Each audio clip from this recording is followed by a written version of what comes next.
Phone ring ചെയ്യുന്ന കേട്ട് അഗ്നി പതിയെ കണ്ണു തുറന്നു. നെഞ്ചിൽ കിടക്കുന്ന ലച്ചുവിനെ മാറ്റിക്കിടത്തി അവൻ എഴുന്നേറ്റു. നിർത്താതെ റിങ് ചെയ്യുന്ന ഫോൺ അവൻ എടുത്തു നോക്കി. ആദി എന്ന് കണ്ടതും അവൻ്റെ നെറ്റി ചുളിഞ്ഞു. എന്താ കാര്യമെന്നറിയാത്തത് കൊണ്ട് വേഗം അറ്റൻഡ് ചെയ്തു. ഹലോ. വാട്ട്? അപ്പുറന്ന് കാര്യം പറഞ്ഞതും അവൻ ഞെട്ടി അലറി. ഉറക്കത്തിലായിരുന്ന ലച്ചു അവൻ്റെ അലർച്ചയിൽ ഞെട്ടി കണ്ണു തുറന്നു. ഫോൺ ചെവിയിൽ വെച്ചിരിക്കുന്നവനെ കാണി അവൻ എഴുന്നേറ്റു. ഞാനിപ്പോൾ വരാം. ഫോൺ കട്ട് ചെയ്ത് അവൻ ബെഡിൽ നിന്നിറങ്ങി. എന്താ ദേവേട്ടാ? ലച്ചു അവൻ്റെ കൂടെ ബെഡിൽ നിന്നിറങ്ങിക്കൊണ്ട് ചോദിച്ചു. ആദ്യം ഒരു അബദ്ധം ചെയ്തു. എന്താ? അവൾ സൂയിസൈഡ് ചെയ്യാൻ ശ്രമിച്ചു. ഇപ്പോൾ ഹോസ്പിറ്റലാണ്. ആദ്യ വിളിച്ചേ, ഞാൻ അവിടെ വരെ പോകുക. അയ്യോ, ഞാനും വരാം. അത് വേണ്ട പ്ലീസ്, എനിക്കിവിടെ നിന്ന് സമാധാനം ഉണ്ടാവില്ല. എന്ന് പെട്ടെന്ന് റെഡിയായി വാ. ആ. ലച്ചു പോയി റെഡിയാകാനായി അഗ്നി തലയ്ക്ക് കൈ കൊടുത്ത് ബെഡിലിരുന്നു. ഐസുവിന് മുന്നിൽ ചെയറിലിരിക്കുവാണ് ജയനും സുമയും. ആദ്യ ഭിത്തിയിൽ ചാരി നിൽക്കുവാണ്. എന്നാലും അവൾ ഈ ചതി ചെയ്തല്ലോ. സുമമ്മ നെഞ്ചിൽ അടിച്ചു കരഞ്ഞുകൊണ്ട് വിളിച്ചു പറഞ്ഞു. ആദ്യം അവരെ ദേഷ്യത്തോടെ നോക്കി. ഒന്നും ഉണ്ടാവില്ല സുമേ, എനിക്കിതൊന്നും കാണാൻ വയ്യ. പിന്നെ എന്തിനാ അമ്മ ഓരോന്ന് പറഞ്ഞ് അവളെ ഈ വിധാക്കിയത്? ക്ഷമ നശിച്ച ആദ്യം പൊട്ടിത്തെറിച്ചു. ഞാൻ എന്ത് ചെയ്തെന്നാ? അമ്മ ഒരാൾ കാണാനാണ് അവൾ ഇങ്ങനെ ചെയ്തേ. ആദി പിന്നെ എന്ത് പറയണോ അച്ഛാ? എന്തൊക്കെയാണ് അവളോട് പറഞ്ഞ്? അവസാനം കല്യാണം വരെ നിങ്ങൾ തീരുമാനിച്ചു. അവളുടെ വേദന നിങ്ങൾ കണ്ടോ? കളഞ്ഞു ചുവന്ന കണ്ണുകളോട് അവൻ അവരോട് അലറി. ഞാൻ അവളുടെ നല്ലതിന്. ആ അതെ, നല്ലത്. ഇപ്പം എല്ലാം നന്നായി. ഇനി എന്താ വേണ്ടേ? അതോടെ അവരുടെ വാടഞ്ഞു. ഒന്നും മിണ്ടാതിരുന്നു.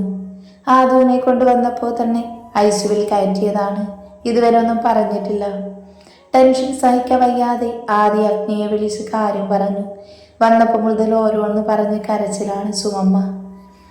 സങ്കടമുണ്ടെങ്കിലും ഒന്നും പറയാതെ മൗനമാണ് ജയച്ചൻ. പെട്ടെന്ന് ഡോറ് തുറക്കുന്ന സൗണ്ട് കേട്ടവൻ അങ്ങോട്ട് നോക്കി. ഡോക്ടറിനെ കണ്ടതും ആദ്യം അടുത്തേക്ക് ചെന്നു.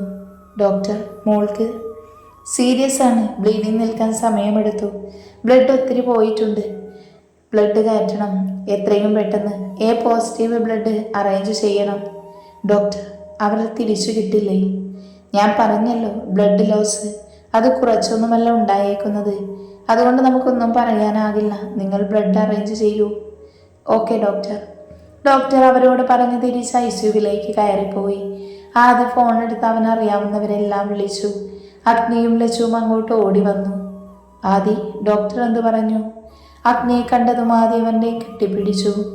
ഏയ് ആദി, എനിക്ക് വയ്യടാ എൻ്റെ കൊച്ച്. ഡോക്ടർ എന്താടാ പറഞ്ഞേ? സീരിയസ് ആണെന്ന്. ബ്ലഡ് ലോസ് നമ്മൾ വിചാരിക്കുന്നതിനപ്പുറമാണ്. ബ്ലഡ് അറേഞ്ച് ചെയ്യാൻ പറഞ്ഞേക്കുക. നീ സമാധാനപ്പെട്, ഞാനൊന്ന് ഡോക്ടറെ കാണട്ടെ. ആദ്യയെ തോളിൽ നിന്ന് മാറ്റി അവനോട് കാര്യം പറഞ്ഞു. ലച്ചു അവരെ നോക്കി നിന്നതല്ലാതെ ഒന്നും മിണ്ടുന്നില്ല. നിറഞ്ഞ കണ്ണിടക്ക് തുടക്കുന്നുണ്ട്. അഗ്നി ഡോറ് ബെല്ലമർത്തി കുറച്ച് കഴിഞ്ഞതും സിസ്റ്റർ പുറത്തേക്ക് വന്നു. എന്ത് സർ? അതിഥിയെ നോക്കുന്നത് ആരാ? ഗോപൻ ഡോക്ടർ. ഓക്കെ, ഒന്ന് വരാൻ പറയൂ. ഇപ്പം പറയാം. സിസ്റ്റർ വേഗം അകത്തേക്ക് കയറിപ്പോയി. പെട്ടെന്ന് തന്നെ ഡോക്ടർ പുറത്തേക്ക് വന്നു. സർ. ആ ഡോക്ടർ, ഇപ്പം കൊണ്ടുവന്ന അതിഥി എൻ്റെ സിസ്റ്ററാണ്. അവളെ തിരിച്ചു കൊണ്ടുവരണം. എന്തൊക്കെ ചെയ്യാൻ സാധിക്കുമോ അതെല്ലാം ചെയ്യണം. സർ, ആ കേസ് ഇത്തിരി സീരിയസാ. ബ്ലഡ് കിട്ടിയാൽ നമുക്ക് എന്തെങ്കിലും ഹോപ്പ് ഉണ്ടാവൂ. ബ്ലഡ് ബാങ്കിലില്ലേ? അറിയിച്ചിട്ടുണ്ട് സർ. അവിടെ ഉള്ളത് കൊണ്ടുവരും. നമുക്കത് മാത്രം പോരാ. ഓക്കെ, ബാക്കി ഞാൻ അറേഞ്ച് ചെയ്യാം. എത്രയും പെട്ടെന്ന് ബ്ലഡ് കയറ്റി തുടങ്ങിക്കോ. Okay sir. അഗ്നി കാര്യം അറിഞ്ഞതും ഡോക്ടർ വേഗം അകത്തേക്ക് കയറി. ആദ്യം ടെൻഷൻ ആകേണ്ട, ഞാനില്ലേ. ഡാ കിച്ചു. Oh shit. നെറ്റിയിലടിച്ച് അഗ്നി ആദിയെ നോക്കി. അവൻ കണ്ടിട്ടുണ്ടാകുമോ? അറിയില്ല. അവൻ മയക്കുമാണെങ്കിൽ കുഴപ്പമില്ല. എന്തായാലും ഡോക്ടർ വരുമ്പോൾ നമുക്ക് ചോദിക്കാം.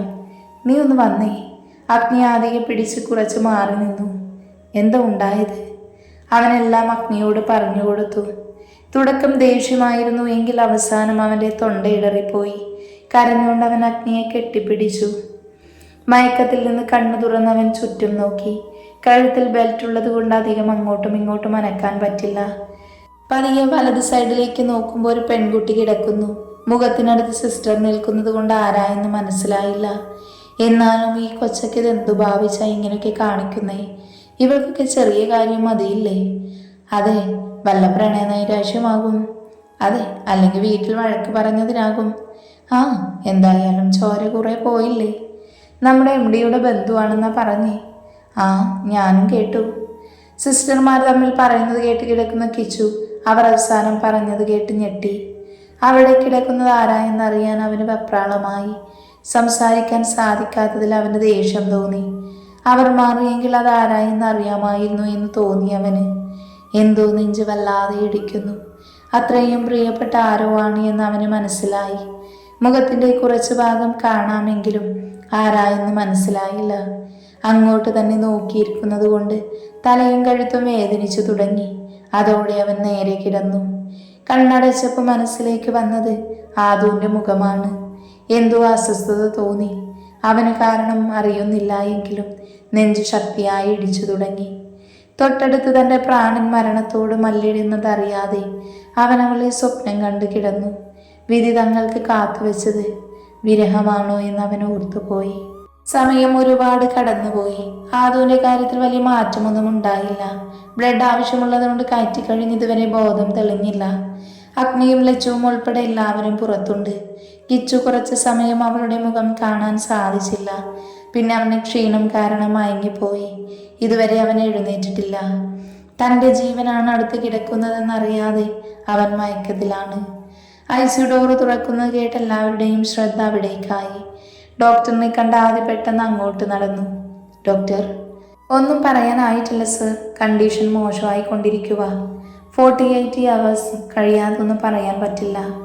അയ്യോ, എൻ്റെ മോളെ. അമ്മ ഒരലറി കരഞ്ഞത് ആദിക്ക് ദേഷ്യം വന്നു. ഒന്ന് നിർത്താമോ? ആദ്യ അലറിയതും സുമ കരച്ചൽ നിർത്തി അവനെ ഒന്ന് നോക്കി. ചുവന്ന കണ്ണുകളോടെ നോക്കുന്നവനെ കാണാൻ അവർക്ക് ഭയം തോന്നി. അടുത്ത് നിൽക്കുന്ന ജയച്ചൻ്റെ കയ്യിൽ മുറുകെ പിടിച്ചു. ആരെ കാണിക്കാനായി കരയുന്നേ? നിങ്ങൾ കാരണമാണ് അവൾ മരണത്തോട് മല്ലടിക്കുന്നേ. നിങ്ങളുടെ ശബ്ദം ഇവിടെ കേൾക്കരുത്. കൈ ചൂണ്ടി താക്കീത് കൊടുക്കുമ്പോൾ അവൻ പറഞ്ഞു. ആദി, ആരോടാ നീ പറയുന്നേ? ആരോടാ പറയുന്നേ എനിക്കറിയാം. ഒരു കാര്യം ഞാൻ ചോദിക്കട്ടെ?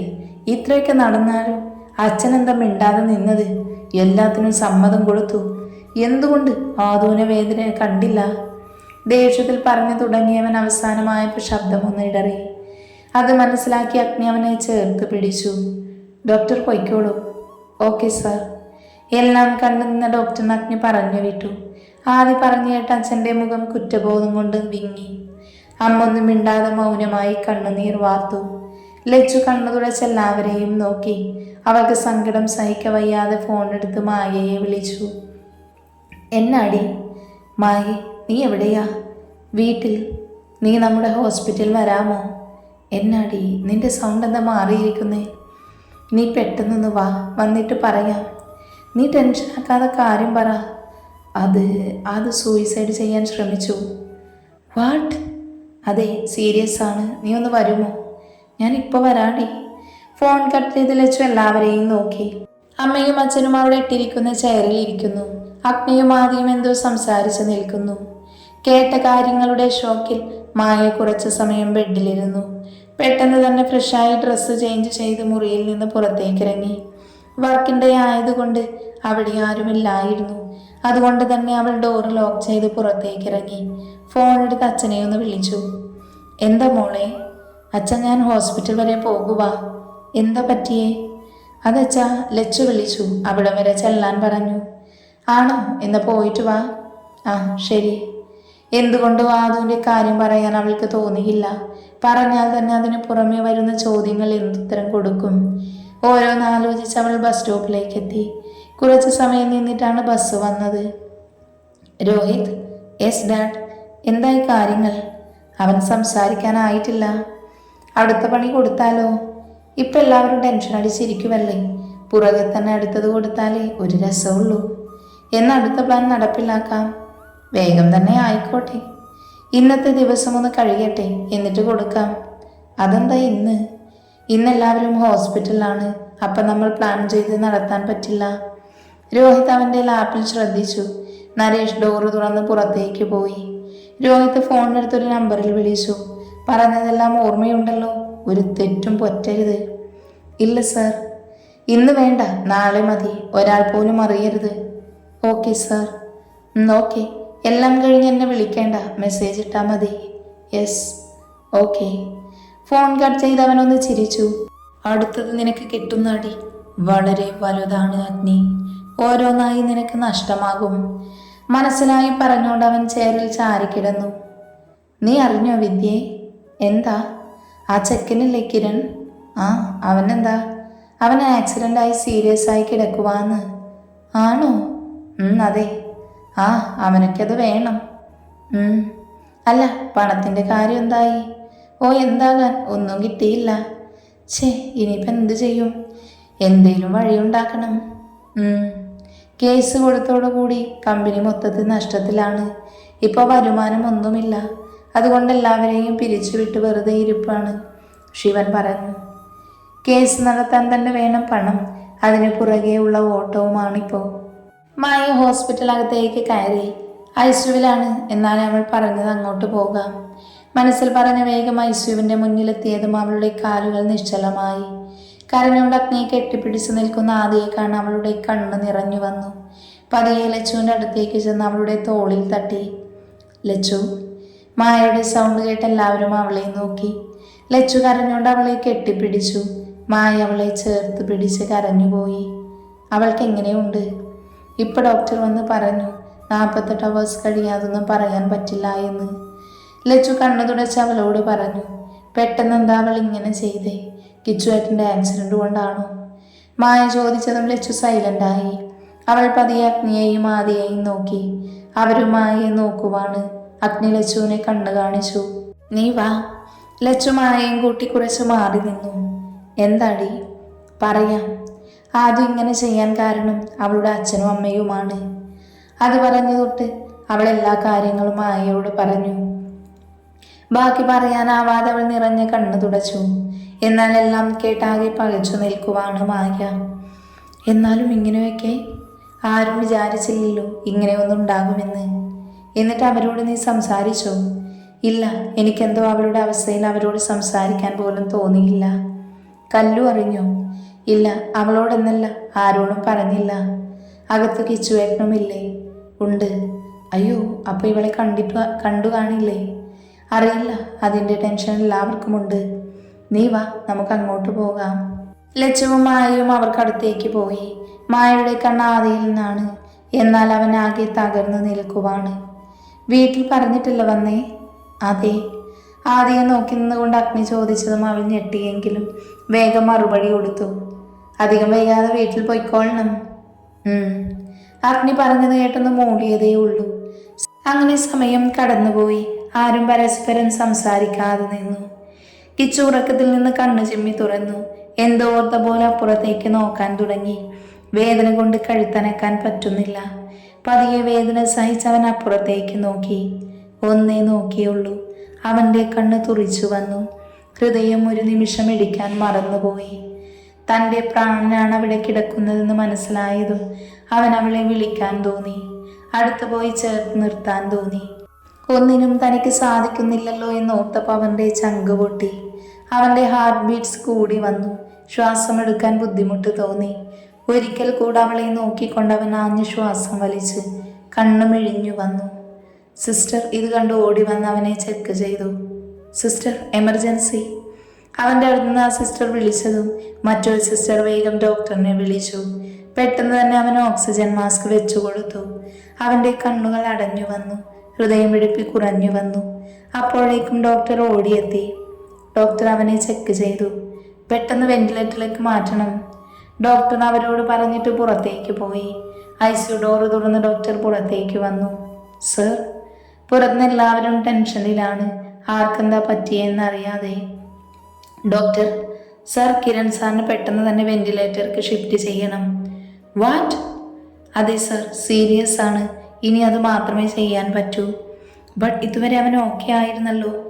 അറിയില്ല സാർ, പെട്ടെന്നാണ് ആൾ വീക്കായത്.